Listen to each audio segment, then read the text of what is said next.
আলহামদুলিল্লাহ, অবশেষে আমাদের ছোট চোনা ঘাটপাড়ের যে ভাঙ্গা রাস্তাটুকু সেটুকু এখন পুনরায় মেরামত হতে যাচ্ছে। এই যে আমাদের দেখতে পাচ্ছেন আগামী আমাদের ইউনিয়নের চেয়ারম্যান পদপ্রার্থী আমাদের নূরে আজম ভাই, উনি নিজ হাতে কাজ করতেছেন এই রাস্তার।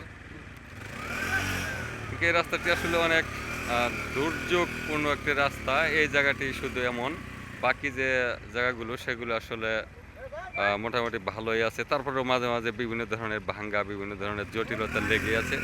তার মধ্যে এখানে একটু বেশি সমস্যা আর কি এই জায়গাটিতে। যাই হোক, সেটাও আজকে নিরসন হতে যাচ্ছে। তো এখন থেকে আমাদের এই রাস্তাটা পুনরায় আশা করি যে সব জায়গায় এভাবে সংস্কার করে দেবেন আশা করি। বর্তমান সরকারের তত্ত্বাবধানে আমাদের মাননীয় এমপি এবং কি মন্ত্রী সাহেব আমাদের এই রাস্তাগুলোর কাজ মূলত করে দিচ্ছেন, আমি যতটুকু জানতে পেরেছি। তো যাই হোক, আমাদের এই রাস্তাটি এখন বিভিন্ন জায়গায় সংস্কার হতে যাচ্ছে। তো চলাফেরার আর তেমন কোনো দুর্ভোগ থাকবে না আশা করি। তো আপনারা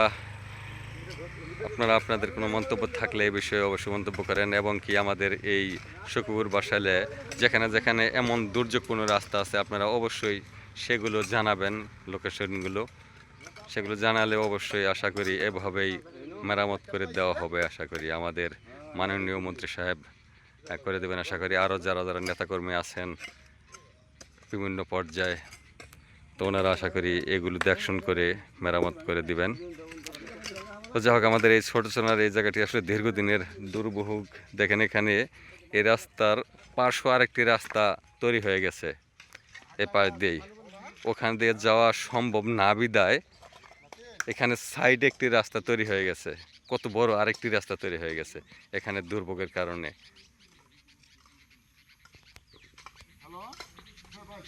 তো আজকে এখান দিয়ে যাচ্ছিলাম, তো হঠাৎ করে দেখতে পাচ্ছি একটি ট্রাফিক গাড়িতে কিছু বিল্ডিংয়ের স্থাপনার কিছু অতিরিক্ত অকেজু থাকে আর কি। সেই আপনারা দেখেন এখানে পুনরায় কোথাও না কোথাও কোনো বিল্ডিংয়ের কাজ করা হয়েছিল। তো যাই হোক, সেই ভাঙা যে ইটের খণ্ডগুলো বা আপনারা আমরা কি বলে থাকি সিমেন্ট এবং কি ইট সংমিশ্রণে যে এগুলো তৈরি হয়, সেই বিল্ডিং ভাঙা অকেজু যে মালামালগুলো সেগুলো এনেই এখানে মেরামত করে দেওয়া হয়েছে। রাবিশ বলা হয় মূলত এটাকে। যাই হোক, চমৎকার কাজ হচ্ছে এখানে। তো আশা করি আমাদের এই সখীপুর বাসাইলের প্রত্যেকটি জায়গায় এভাবেই মেরামত করে দিবেন আশা করি। তো আমার এই ভিডিওটি দেখে আপনারা সবাই অবশ্যই কমেন্টস করবেন এবং কি শেয়ার করে দেবেন আশা করি।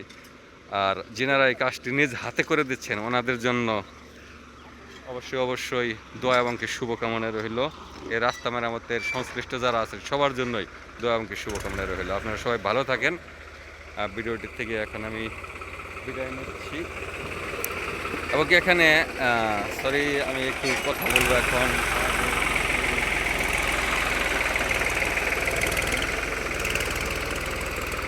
যিনি এই রাস্তাটি করে দিচ্ছেন, এই রাস্তাটির দায়িত্বে আছেন, সেই নূর আজম ভাইয়ের সাথে চেষ্টা করি একটু কথা বলার জন্য, দেখি কি বলে উনি।